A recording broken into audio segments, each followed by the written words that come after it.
అలాగే ఉంది అక్కడ కూడా. రాజమండ్రిలో ఈ సినిమా షూటింగ్ చాలా చేసాం, చాలా రోజులు చేసాం. సో పవన్ కళ్యాణ్ గారికి చాలా థ్యాంక్ యూ. ఇవాళ ఇలా వచ్చినందుకు, ఇంత బిజీ స్కెడ్యూల్లో వారి మినిస్టర్స్ అందరికీ, ఇక్కడ వచ్చిన మన సినిమాటోగ్రఫీ మినిస్టర్స్ అందరికీ, మిగతా మంత్రులందరికీ చాలా థ్యాంక్ యూ అండి వచ్చినందుకు.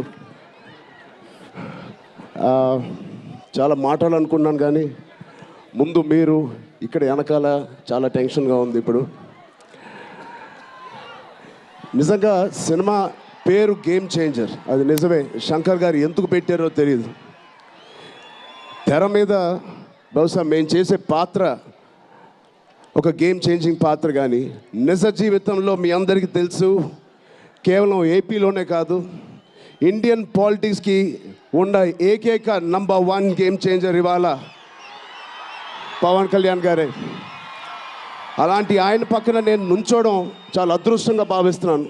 జనాల కోసం ఇంత తపన పడి, ఇంత ఆలోచించే ఒక వ్యక్తి పక్కన ఆయన జీవించేటప్పుడు మేము కూడా ఆయన పక్కనే ఉంటూ ఇలా ఉన్నామని, అదే కుటుంబంలో పుట్టామని మీతో ఇలా పంచుకున్నందుకు చాలా అదృష్టంగా భావిస్తున్నాను. శంకర్ గారు ఎవరిని చూసి ఇలాంటి క్యారెక్టర్స్ రాశారో మీ అందరికీ తెలుసు. నిజ జీవితంలో శ్రీ పవన్ కళ్యాణ్ గారిని లాంటి వ్యక్తులు చూసి రాసిన క్యారెక్టర్ అది. సో చాలా థ్యాంక్ యూ. చాలా మాట్లాడాలనుకున్నాను కానీ ఇంకో వేదిక మీద మీరేం అనుకోకపోతే చాలా మాట్లాడతాను. బట్ ఈ ఒక్కసారికి నాకు కూడా వినాలని ఉంది మా డిప్యూటీ సీఎం గారిని, మా ఓజీని. ఓకేనా? థ్యాంక్ యూ బాబు. ఒక్క